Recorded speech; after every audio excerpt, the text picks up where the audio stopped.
హరే కృష్ణ అండి. నేను ఈరోజు భగవంతుడు పాడిన పాట భగవద్గీత డే 31 వీడియోని అప్లోడ్ చేద్దాం అనుకుంటున్నానండి. ఈ వీడియోని కూడా అన్ని వీడియోస్లోనే స్కిప్ చేయకుండా కంప్లీట్గా వీక్షిస్తారని ఆశిస్తున్నాను. నా ఛానల్ని సబ్స్క్రైబ్, షేర్, లైక్ కూడా చేస్తారని ఆశిస్తున్నానండి. హరే కృష్ణ. అసలు ఆత్మ అంటే ఏమిటి, శరీరం అంటే ఏమిటి అనే తత్వం గురించి శ్రీకృష్ణ భగవానుడు 2వ అధ్యాయంలో 11వ శ్లోకం నుంచి 30వ శ్లోకం వరకు ప్రస్తావించడం జరిగిందండి. అసలు మనం ఎవరం? నా చెవి, నా ముక్కు, నా కాలు, నా కళ్ళు అని అంటుంటాం కదండి మనం. మరి నా అని అనుకుంటున్నప్పుడు అసలు నువ్వు ఎవరు?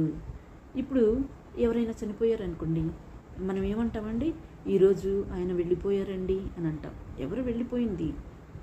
శరీరం అక్కడే ఉంటుంది కదా, శరీరం మాత్రం అక్కడే ఉంటుంది కదా. ఎవరు వెళ్ళిపోయింది? ఆత్మ వెళ్ళిపోయింది. ఆత్మ అనేది జీవశక్తి అండి.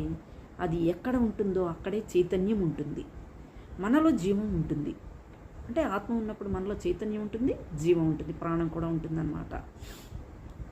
ఆత్మ లేకపోతే మనలో అచేతనంగా చలనం లేకుండా మన బాడీ ఉంటుందండి.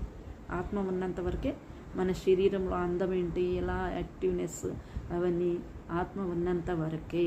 అందుకే ఆత్మ శాశ్వతం, శరీరం అశాశ్వతం. శరీరం నశించిపోతుంది, కానీ ఆత్మ శాశ్వతమైనది, పురాతనమైనది. ఎన్నో లక్షలాది సంవత్సరముల నుంచి ఆత్మ తిరుగుతూనే ఉంటుంది. ఈ జన్మ, మృత్యు, జరా, వ్యాధి అనే చక్రంలో బందీ అయిపోయి మనం చేసిన కర్మలను బట్టి అది ఇక్కడనే తిరుగుతూ ఉంటుంది. మనకి మానవ జన్మ ఇచ్చింది ఎందుకు అనుకుంటున్నారండి? మనము భగవద్భక్తి చేసి భగవద్ధామానికి వెళ్ళడానికే భగవంతుడు మనకిచ్చిన అద్భుతమైన అవకాశం. ఆ అవకాశాన్ని మనం సద్వినియోగం చేసుకుందాం. ఎలా అంటారా? ఏం లేదండి, హరినామం చెప్పటం. హరినామం అంటే ఏంటో తెలుసు కదా. హరే కృష్ణ హరే కృష్ణ కృష్ణ కృష్ణ హరే హరే, హరే రామ హరే రామ రామ రామ హరే హరే. మీ ఖాళీ ఉన్నప్పుడల్లా చెప్పడమేనండి.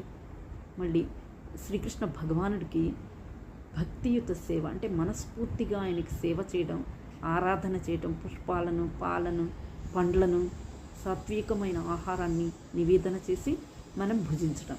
మనం ఏదైనా ఆహారం వండుకుంటాం కదండి, ఆ ఆహారం భగవంతునికి నివేదన చేయాలి. ఎందుకంటే ఆయనే ఇచ్చారు కాబట్టి మనకంతా. ఆయనదే ఇదంతా, ఆయనదే మనం తింటున్నాం. అందుకని ఆయన భగవంతునికి ఆరాధన చేసి మనం తినాలి. నెక్స్ట్ వీడియో కంటిన్యూ చేస్తానండి. హరే కృష్ణ.